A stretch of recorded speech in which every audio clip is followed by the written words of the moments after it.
Chrétiens audacieux, un podcast proposé par Portes Ouvertes. Bienvenue à l'écoute d'un nouvel épisode des podcasts de Portes Ouvertes Suisse avec Marc et Rebecca. Aujourd'hui, on a un invité surprise au studio. Il s'agit de Nicodème Roulet, qui est un étudiant à la HET Pro à Vevey-Saint-Légier. Nous aurons l'occasion d'aborder avec lui une ou deux questions liées au sujet d'aujourd'hui, à savoir une toute nouvelle question qui met au défi notre foi. Avons-nous des connaissances sur Jésus ou le connaissons-nous personnellement ?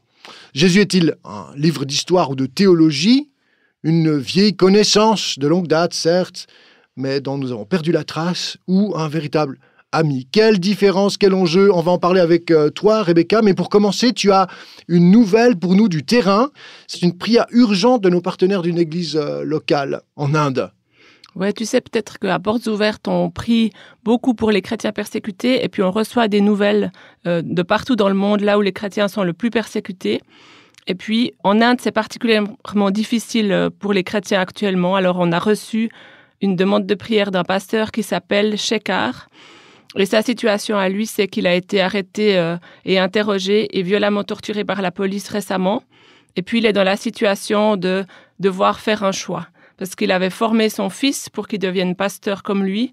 Et puis maintenant, tout ça est remis en question parce que sa femme est encore sous le choc de ce qui est arrivé à la famille. Elle lui dit « Je refuse que notre fils devienne pasteur comme toi, qu'il doive vivre tout ce qu'on a enduré. » Et puis d'un autre côté, ils savent que être chrétien, être pasteur dans ce pays, c'est le rappel. Et puis il doit décider, est-ce qu'il doit protéger sa famille maintenant ou est-ce qu'il doit renoncer au pastorat pour lui, pour son fils ? Et puis, il demande la prière pour ça. On va prier tout de suite, parce que c'est vraiment un enjeu important pour eux. Seigneur, te demandons ton secours pour cette famille, la famille du pasteur Shekhar, pour son fils, pour sa femme. Nous prions que rien n'entrave la liberté de te suivre dans ce pays, spécialement pour eux. Il y a bien des raisons, humainement parlant, qui les retiennent d'un engagement fervent, spécialement pour ce jeune fils, pour lequel on se fait plein de soucis. Seigneur, te prions que tu lèves les entraves dans leur âme, dans leur pensée aussi, et dans leur cœur, qu'ils soient fermement attachés à toi et qu'ils prennent encore et toujours la décision difficile, certes, de se suivre dans ce pays. Et nous prions, Seigneur, qu'ils puissent continuer à jouer leur rôle pour le bien des chrétiens en Inde. Et aussi, Seigneur, nous prions ta faveur sur notre mission dans ce pays. Au nom de Jésus. Amen. Rebecca, je sais que tu es à l'affût des nouvelles de nos partenaires en Inde et ailleurs dans le monde. Nous avons plein de récits et d'histoires. L'une d'elles t'a particulièrement interpellé ces derniers temps. Oui, j'ai découvert l'existence moi-même d'un pasteur qui s'appelle Sunday. C'est incroyable qu'on découvre qu'il existe parce qu'il est à la tête d'une église énorme dans son pays. Une église qui compterait à peu près 1 250 000 personnes. Tu t'imagines ? Ça fait probablement de lui un des plus grands leaders d'église du monde. Et puis, comme moi, peut-être tu n'as pas entendu parler de lui, et c'est normal. On entendra très peu parler de lui en Occident. Il doit rester hyper discret. Et dans son pays, l'Inde, alors, officiellement, c'est la plus grande démocratie du monde. Mais comme j'ai dit, les chrétiens là-bas, ils sont extrêmement persécutés. Et il y a des pasteurs qui sont arrêtés, battus, emprisonnés, comme celui pour qui on a prié avant. Et des églises qui sont incendiées, détruites. Alors lui, Sunday, ce pasteur d'une immense église, évidemment, il est surveillé. Et puis sa femme, ses enfants ont été finalement obligés de partir vivre aux États-Unis pour leur sécurité. Alors on nous dit que sa fille de 10 ans, c'était très difficile pour elle au moment des au revoir. Il y a un fils qui a aussi raconté combien c'était dur de quitter papa à l'aéroport quand lui partait pour les États-Unis en ne sachant pas quand ils allaient se revoir. Et puis une des filles, elle a simplement regardé dans les yeux ce papa et puis elle lui a dit « Bon, les chrétiens d'ici ont plus besoin de toi que de moi. J'accepte, je pars et je te laisse là. » C'est un pasteur qui est sous pression. Chacun de ses mouvements est surveillé. Puis c'est qu'une question de temps, en fait, avant que les autorités l'inquiètent. Les partenaires qu'on a là-bas, ils ont demandé comment il vit sa relation avec Dieu. Ils lui ont posé directement la question. Et puis lui, il a répondu, puis c'est ça que je trouvais intéressant de partager aux auditeurs aujourd'hui. Ce qu'il dit de sa relation à Dieu, c'est que lui, chaque soir avant d'aller se coucher, il demande simplement au Seigneur de lui taper sur l'épaule, de le réveiller le lendemain matin. Concrètement, physiquement. Et puis, c'est ce que le Seigneur fait. Il se réveille tous les matins quand le Seigneur lui tape sur l'épaule. Il se lève immédiatement, joyeusement. Et puis on lui a demandé à quelle heure le Seigneur te réveille en général. Et il répond, ça peut être 3h45, 4h du mat. Et puis là, il passe les heures suivantes en prière, en adoration avec Dieu. Et à 6h, il fait une tasse de thé à sa femme et ensemble encore, ils prient. Et puis, ce qui est intéressant, c'est que les partenaires là-bas lui ont demandé, Sunday, qu'est-ce que tu penses de l'Église en Occident, toi qui es à la tête de cette grande Église indienne?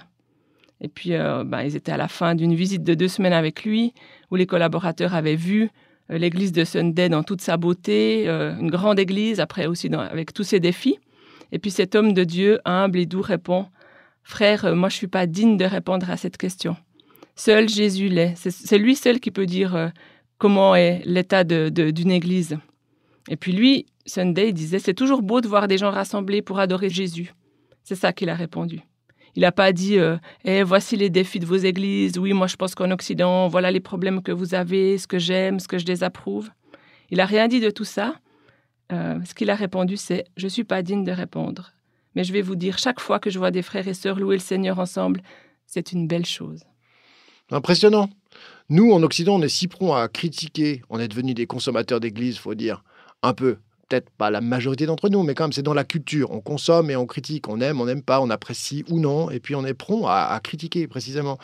Ou alors à justifier un départ ou des allées-venues entre églises parce que ça nous convient plus ou moins. On va là où c'est le plus fun, là où j'en ai davantage pour mon argent. On en est là, peut-être. J'espère ne pas exagérer. Mais ce que je retiens de ce récit, c'est que nous avons, nous aussi, à ne pas juger et à nous laisser interpeller sur la beauté de l'Église. C'est peut-être la réponse que je vais retenir la prochaine fois qu'on m'interroge sur l'Église. Je dirais simplement, l'Église est belle. Nos partenaires, là-bas, ils ont aussi continué à discuter avec lui en lui posant une question plus directe et plus personnelle. Ils lui ont dit à Sunday, ils lui ont posé la question, « À quoi ressemble un chrétien tiède ?» La Bible dit que c'est mieux d'être chaud ou froid que tiède, alors il faisait référence à ça. Et puis, ils lui ont demandé, à quoi ressemble la tièdeur? Et puis, les larmes aux yeux, ce pasteur, Sunday, a répondu, « J'ai peur que ce soit moi. » J'imagine un homme qui se lève chaque matin à l'appel du Seigneur, un homme qui passe des heures en prière, qui a renoncé à tout le confort, à une vie matérialiste ou qui a même risqué sa vie tous les jours pour servir les frères et sœurs, qui a pratiquement perdu sa famille à cause de Jésus. Lui, il a l'audace de dire qu'il a peur d'être un tiède. Soumettre son réveil et son sommeil au Seigneur, moi, ça me paraît énorme. Hein. Moi, j'aime bien mettre mon réveil moi-même.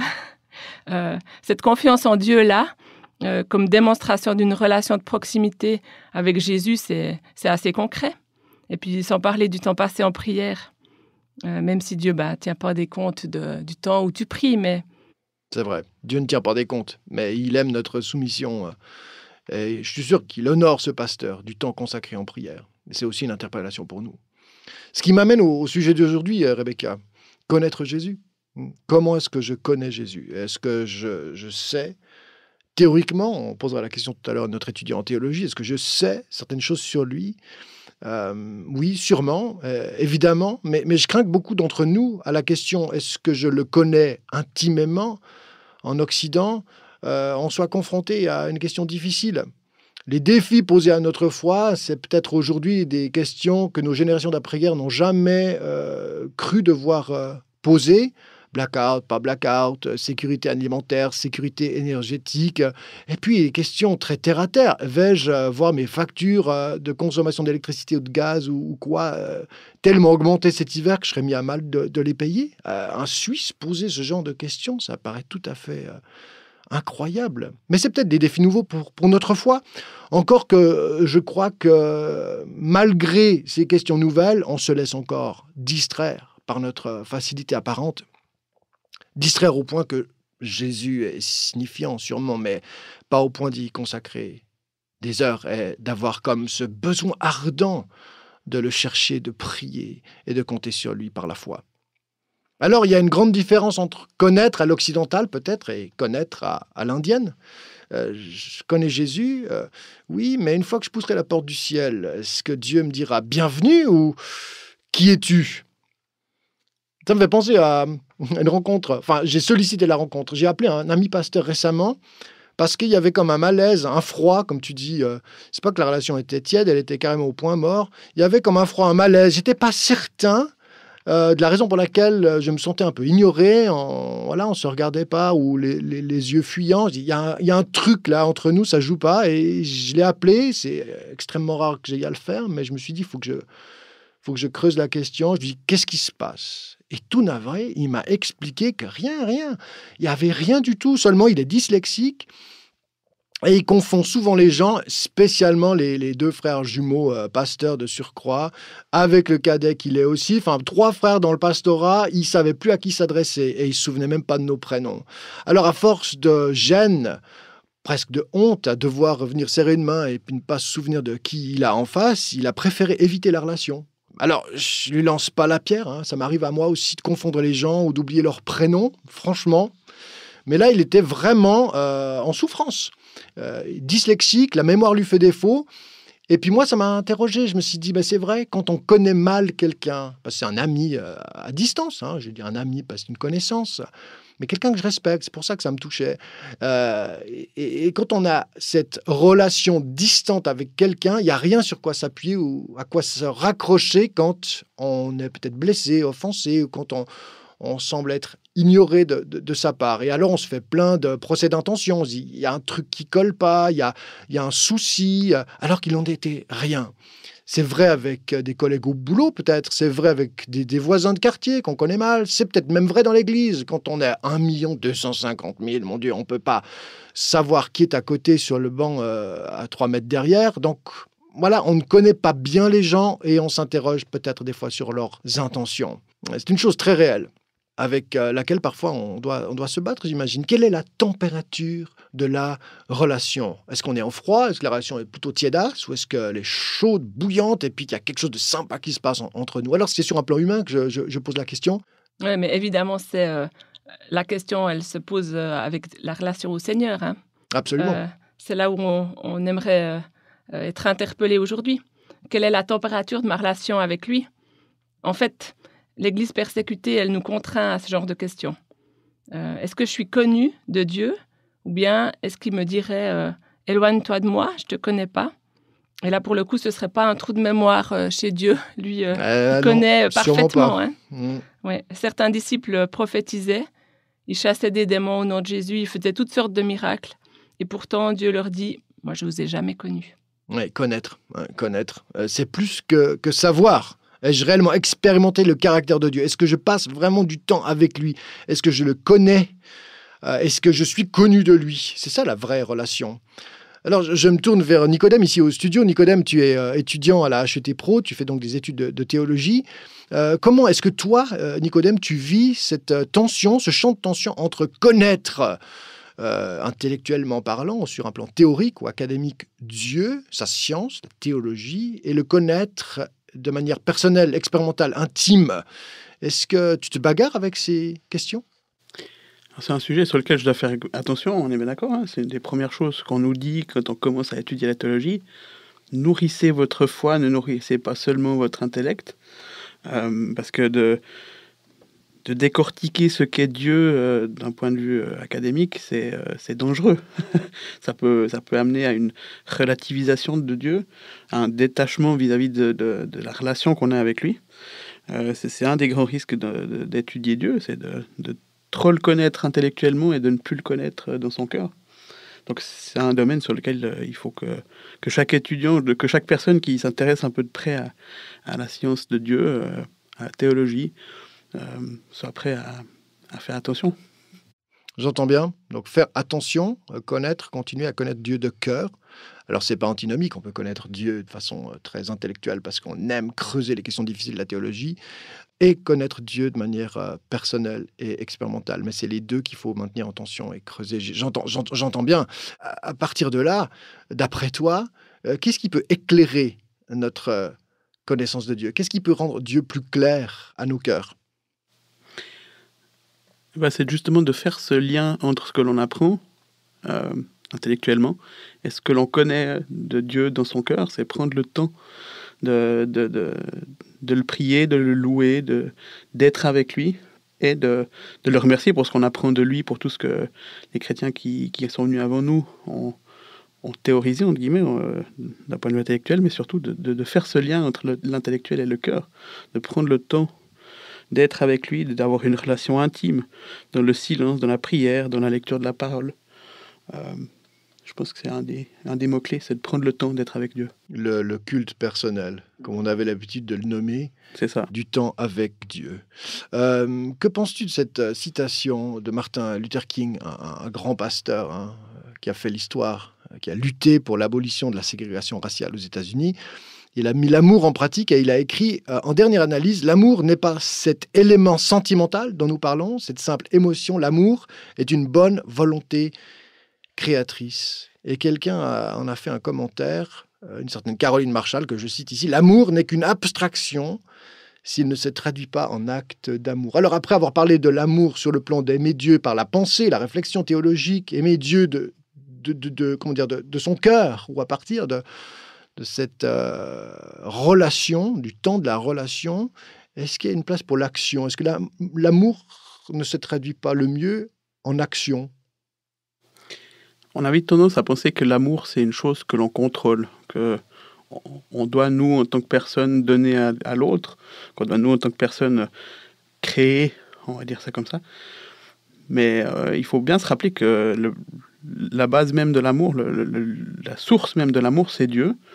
Et justement, en prenant ce temps d'être avec lui, de le connaître mieux intimement, l'amour devient de facto une chose qui existe d'elle-même, qui vient de Dieu, qui nous remplit nous, et qui, au travers de nous, se déverse autour de nous, chez notre famille, dans nos amis. Et l'action découle de cet amour.